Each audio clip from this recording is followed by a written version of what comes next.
What is up, everyone? Welcome back to my YouTube channel. Today we'll be reacting to a Kyle Larson fan in the year 2020. What was it like? I'm looking forward to getting into this video. I'm quite intrigued. This was requested by one of my Patreon members. I know quite a bit about what happened in the year 2020 with like Kyle Larson and everything, because I reacted to like the Dirt series over on the Flow Racing channel, and that was about like Kyle Larson and dirt racing. So it went through like how many dirt races he did in like 2020, because he obviously got booted from NASCAR for the things he said. So I'm intrigued to see what it must have been like to be a fan of Kyle Larson in that year. Who knows? But yeah, I'm looking forward to it. I'm just gonna shut up and we'll get straight into it. It's a Sunday night, April 12th, 2020. Hold up, wait a minute, let's back up for a sec. We'll eventually get to that very dark day. But first, who is Kyle freaking Larson? He's a great driver.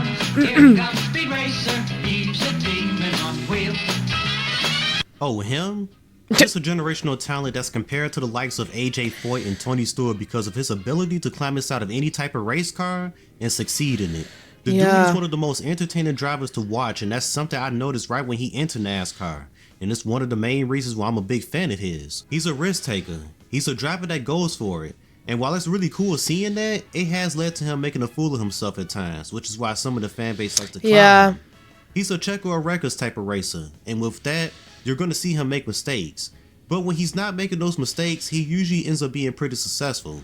Everyone could just see how much talent the guy has, which is why he was one of the biggest free agents in 2020. Chip Ganassi Racing was the team he had drove for since 2014. Chip took a chance on Larson despite Larson not bringing any money to the table. Over that time period, he drove the wheels off the CGR 42 car all the way up until 2020. That must have been crazy to watch him from races, he like 2014 to 2020. Race wins with an organization that was and has always been a B-level team. Myself and many others believe that if Larson ever got with a top-notch organization like a Hendrick Motorsports, Joe Gibbs Racing, or Penske, he would be a major force. When 2020 approached, he was in the news because he was one of the hottest free agents around that time. The two teams that were front runners of getting Larson were Hendrick Motorsports and Stewart-Haas Racing. Keep in mind that this was before everything went down. He was consistently in the news about his free agency, and I remember right before the shutdown, it seemed like all signs were pointing at Hendrick Motorsports to be the landing spot for Kyle Larson. I think so many people forget about this and try to run with this made-up narrative that he got signed by Hendrick Motorsports out of nowhere after his big mistake. Larson possibly in the Hendrick I didn't actually know that he was constantly in the news about his like free agency. There was a good chance that he was finally going to be in some great equipment in NASCAR. It was starting to feel similar to what my other favorite driver went through in 2007. Dale Earnhardt Jr. was a huge free agent that year, and up to that point, he spent his career driving for his father team, which was good, but they weren't a Hendrick Motorsports. Kyle Larson was in a similar situation. Larson returning to CGR was an option, but if you got a team like Hendrick Motorsports knocking on your door, there's no way you'll just pass them up. I was going to say, you're going to want to take that. And here's that guy calling you up to race for them. Another driver Larson idolized is Tony Stewart, and he also wanted him on his team. I know Larson mentioned Chip Ganassi giving him his shot and wanted to stay loyal to him, but I doubt if he would have resigned with the team. If he would have did that, it would have been similar to Ward Burton staying loyal to Bill Davis and turning down mega teams like Roush at the time. So Larson was pretty much in a lame duck season with CGR, and to start that season he got 2 top 10s in 4 races, and then the pandemic happened. Everything came to a halt, and it was just a crazy time period. With all sporting leagues out of action, everyone is trying to find something to do. That still feels like such a blur. One thing that took off was iRacing. 2020. Real drivers were setting up races pretty much every night, and a lot of these races were being streamed. Kyle Larson agreed last minute to participate in the iRacing event. So, on Sunday night, April 12th, 2020, I'm in a party chat on a PlayStation with my brother and a few friends of ours. I'm just chilling. Next thing you know, one of my friends with panic in his voice said, Larson just said a racial slur on iRacing. It's all on my timeline. My first reaction was, man, quit playing. I kind of chuckled because I'm thinking that he was trying to mess with me. He kept saying he was dead serious, and then another friend of mine was saying the same thing. So I paused my game, I launched up Twitter, And unfortunately, it was actually true. You're gonna I can see it. You can't hear me? Wow, big. that is just so crazy. Kyle, you're talking to everyone, but... Yeah, we heard that.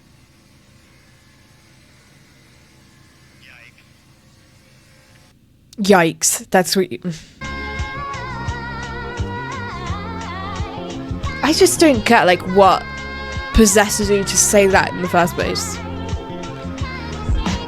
And people really confuse me.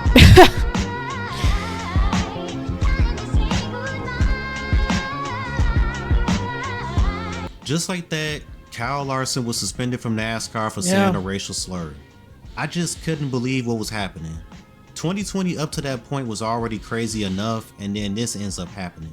Not too long after the incident, Kyle Larson put out a short video on Twitter apologizing for saying a racial slur, but the damage was already done. Oh, yeah. So, what was my reaction to Larson saying what he said? I guess I'll go ahead and make this part very brief because I really don't want to spend too much time talking about it. Some of you that follow me probably know this about me, and those who are new to the channel probably don't know this. I am black, and honestly, I didn't have as strong of a reaction as you thought I would have, and that's Really? just the honest truth. I think it's important to clarify that I'm speaking for myself when I say that. I'm not speaking for anyone else, and I really want to make that clear. Yes, I was very, very disappointed with Larson and what he said. And it was definitely a no-no because what he said is offensive to the African American community. The whole situation was just very upsetting. And I already know what some people might say. Of course you didn't have a strong reaction. That's your boy, so obviously you're going to give him a pass. No, that's not the case. Joey Logano, a driver I don't like, could have said the same thing Larson said and my reaction would have been the exact same. My thoughts about the situation wouldn't be any different. I feel like you can be very, very disappointed in someone or something without showing rage and ready to pull out the pitchforks. Yeah. And that's how I pretty much reacted to the Larson situation. I was one of those people hoping he'll right his wrong and maybe get a second chance. The next day after his huge mistake, Kyle Larson got fired by Chip Ganassi Racing and then eventually That is just getting crazy. suspended by NASCAR. I mean, it's which not crazy. wasn't a shock to me. If you said something Was like he going that. to come back from this was the million-dollar question. I was very doubtful if you would have asked me right after it happened, but I quickly started to have some hope that maybe he can come back from this. Now, NASCAR really didn't need something like this happening because, well, the interest in NASCAR was already dropping rapidly throughout the 2010s. Yeah, so I'd be any interested to see publicity what doesn't help. Then it happened at the if there was worst like a possible drop in time. viewers Everything was shut down and everyone is at home, so this easily became the #1 trending when NASCAR topic, came back, and obviously. it just made NASCAR's image look worse than it already is by outsiders. It makes NASCAR look like it's a sport where not everyone is welcome, and we all know that ain't the case. NASCAR has become so diverse, especially within the past 2 decades. A question that I got it's doing asked better than after F1. everything went down was, who are you going to root for now, Elite? Honestly, I didn't know if I was going to root for anyone. It was drivers in the field that I liked, but I never could really gravitate towards anyone. I always been a Chevy guy, so I would most likely find myself rooting for whoever drove one. At the time, Chase Elliott was up there when it came to drivers I liked, so when he won the championship that year, I was happy for him. Even though that championship should have been Kevin Harvick's, but I won't open that can of worms. When NASCAR resumed at Darlington that year, it was the first time I had no dog in the fight since 2002. Wow. If you don't know, I became a Dale Jr. fan in 2003 and rooted for him all the way until he retired. And with Larson, I've been a fan of his since his K&N days, and he became my favorite alongside with Dale Jr. until Jr. retired. And since Looks then, so young it's now. been Larson. So when the green flag waved at Darlington, it was the weirdest feeling ever. The 42 car was driven by, let's be honest here, a washed up Matt Kenseth. And man, it was just so odd seeing the 42 driven by someone else after seeing Larson in it since 2014. Even with me having no favorite driver in the field, I still watched because I'm a huge fan of the sport, not just because of a driver that I latched on to. So racing is resuming without Kyle Larson, and speaking of him, what was happening with Larson? He was dirt racing. A few days after the incident, he was already eyeing a comeback to NASCAR and enrolled in sensitivity training. Hearing this news was good, but I don't know if anybody was going to pick him up. For a little while, I'm thinking that if he did get signed by someone, it was probably going to be a back market team. Yeah. But something to remember about Kyle Larson is how talented he is. He's a generational talent. And as we saw, teams still wanted Larson even after the incident. You just couldn't pass up on a driver like him. NASCAR made it clear that if he follows the protocols and completes his sensitivity training, he'll get reinstated. As the year went on, things got better. He got reinstated by the World of Outlaws and was absolutely going crazy with his dirt racing. Yeah. He won pretty much every So big dirt race insane. you can name. They said he had one of the best seasons by a dirt racer ever. To see Larson just back on track racing again was already something Wow. me and So many other Larson cameras. fans were thankful to see. But to witness the history he was making on the dirt scene was icing on the cake. And while doing this, he was becoming a better person whether people want to believe it or not. Acknowledging the hard lessons being taught, gaining perspective, and putting everything he learned into action instead of just saying it. Yes, I wanted Larson to get back to racing, but I also wanted him to learn from this and take those steps to becoming a better person. I think if people take the time to realize their mistakes and try to be better, then I can pretty much respect them for that. Good luck trying to explain that to a ton of people though. More rumblings started to surface of Larson's NASCAR comeback throughout the summer. Even if you're not a Kyle Larson fan, you gotta admit that this storyline was fun to follow. Larson fans like myself were ecstatic. I remember David Land, a motorsports YouTuber, was uploading so many videos regarding Kyle Larson around this time. He was all on top of the storyline, which was kind of shocking because he primarily covers IndyCar.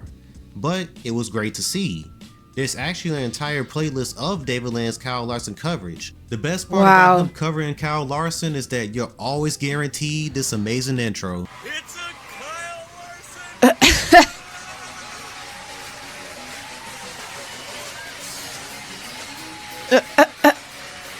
That's incredible. As the fall approached, things were becoming brighter for Kyle Larson and his fans like myself. On October 19th, 2020, NASCAR reinstated him. Now the question That's was, crazy. what I can't team imagine would what he it was drive like for in to follow all of 2021? this in like That question 2020 was and quickly answered 2021. about a week later. The news broke that Kyle Larson will be joining Hendrick Motorsport. After so much that has happened, And that's so many crazy as questions well that that in surrounded 21 Kyle he then Larson, got his he had a clear first path ahead. NASCAR championship. Of course, I was happy. Cup Other Series Larson championship. fans were happy, and even some people that aren't the biggest Larson fans were pretty excited to see him return to NASCAR. However, there was and still is quite a bit of people out there that feel like he didn't deserve the Hendrick Motorsports ride. Yeah. I heard things like how he should have been driving for a back market team when he made his return. Why? I feel like Larson suffered the consequences for his actions. I think a lot of people forget just how bleak his future was after his big mistake. He lost everything. He had to sell his home. His image took a huge hit for the worse. And he didn't know if he was going to come back from that. The unknown can be scary, and Larson probably thought he was finished after his big mistake. What saved Kyle Larson's career? You could point to his efforts in trying to become a better person, but his talent played a huge role in him getting his big second chance. Kyle Larson is a very special talent. Jeff Gordon and Tony Stewart sees it, and that's exactly why they went back to chasing after him once he was reinstated back into NASCAR. Yes, you heard that right. Before Larson's big mistake, these two organizations were gunning for Larson, and of course, once the pandemic happened and Larson made his mistake, it brought everything to a pause. This opportunity for him didn't just open up out of nowhere, which is the narrative many people like to run with. This ride just wasn't gift wrapped to him.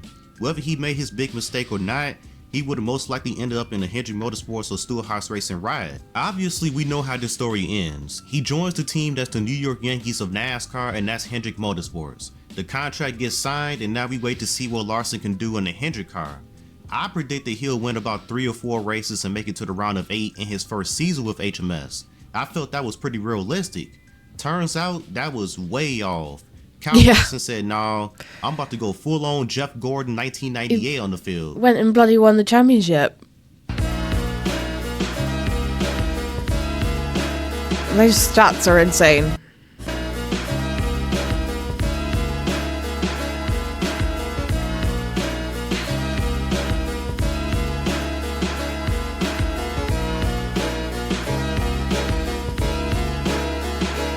I really wish I was watching NASCAR at that time to see like the 21 championship. That must have been crazy.